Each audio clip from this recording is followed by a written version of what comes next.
दोस्तों सर्दियों के मौसम में सबसे ज़्यादा बच्चे परेशान हो जाते हैं अपने सर्दी जुकाम खांसी से। कभी कभी नाक बंद हो जाते हैं।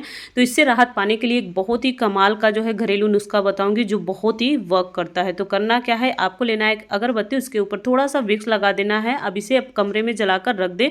जैसे जैसे इसका धुआं जो है हवा में फैलेगा, बच्चों को खांसी सर्दी जुकाम में ये बहुत ज़्यादा राहत देने वाला है और वो पूरी रात चैन की नींद ले सकते हैं। और सबसे अच्छी बात यह है कि ये बड़े और बच्चे दोनों के लिए आप यूज कर सकते हैं।